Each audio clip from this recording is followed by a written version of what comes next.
X-linked agamaglobulinemia. X-linked agamaglobulinemia. So pathophysiology is a BTK gene mutation resulting in defective Bruton tyrosine kinase. Bruton tyrosine kinase. Hacer la asociación de Bruton tyrosine kinase con X-linked agamaglobulinemia. BTK gene mutation resulting in defective Bruton tyrosine kinase. Impaired B cells mutation. Impaired B cell maturation and immunoglobulin production.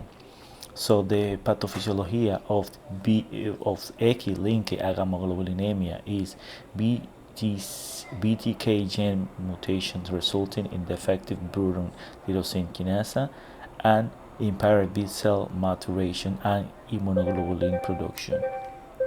So the clinical manifestation of this disease is recurrent pneumopulmonary and gastrointestinal infection at age of more than 3 and 6 months. Recurrent pneumopulmonary and gastrointestinal infection at age more than 3 and 6 months. Chronic enteroviral infection and small or absent lymphoid tissues, example, tonsils and adenoids. So this is the clinical manifestation of X-linked agamoglobulinemia. It is a fail in BTK gene mutation resulting in defective Bruton tyrosine kinase. It is an impaired B cell maturation. So the clinical manifestation is recurrent pneumopulmonary and gastrointestinal infection more than the age of 3 and 6 months, over the age of 3 and 6 months. So chronic enteroviral infections, gastrointestinal infections, viral. So small or absent lymphoid tissues, by example, tonsils and adenoids. So the lab work you find is diminution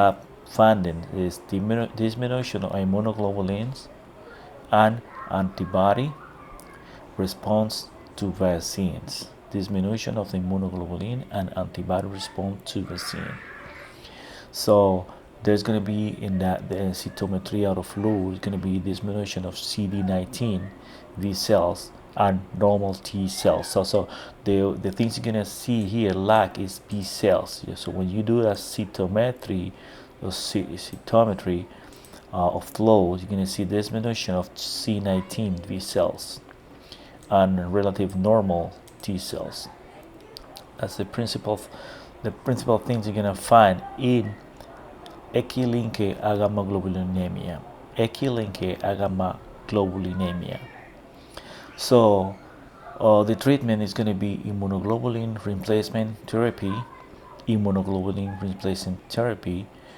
and prophylactic antibiotics if severe. So let's read what they have to tell us, what they want us to learn.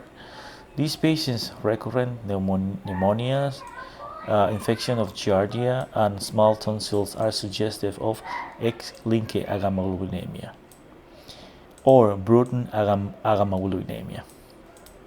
So the X-linked agamaglobulinemia is caused by the genetic defect in Bruton tyrosine kinase, resulting in abnormal B lymphocytes maturation.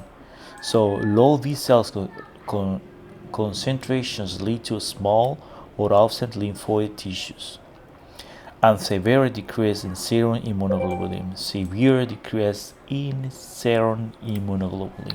concentration. Due to impaired humoral immunity response, infants with X-linked agamaglobulinemia are predisposed to recurrent pneumopulmonary infection, by example, acute otitis media, pneumonia, and with encapsulated organisms such as Haemophilus influenzae and Streptococcus pneumoniae. The absence of immunoglobulin A also increases the risk of gastrointestinal infection, by example, Giardia lamblia. Patients usually become infected after the age of 3 or 6 months when the protection from the mother AGG become too weak. O sea, when you don't give it anymore breastfeeding, so when mom is not giving any more breastfeeding, the AGG disappear. So that's why these kind of infections come. The treatment, it is immunoglobulin replacement therapy. Prophylactic antibiotic may be warranted if intravenous immunoglobulin therapy is unsuccessful. Okay. Remember again, X-linked AGAMMAGLOBULINEMIA or Bruton AGAMMAGLOBULINEMia is the X-linked AGAMMAGLOBULINEMia. So clinical manifestations is recurrent pulmonary or gastrointestinal infection after the age of 6 months when the maternity immunoglobulin of the mom disappear. Absence of lymphoid tissues on examination. However, those tissues are not prominent until after 2 years of the healthy. Okay. Yes, just remember this. Male child, recurrent infection, no mature V cells, thinking Bruton disease. Okay, Bruton disease. So, male child, recurrent infections, no mature B cells, Bruton disease. X-linked Bruton immunoglobulin defects in BTK, tyrosine kinase, no B cells maturation, and X-linked recessive. It is more frequent in boys.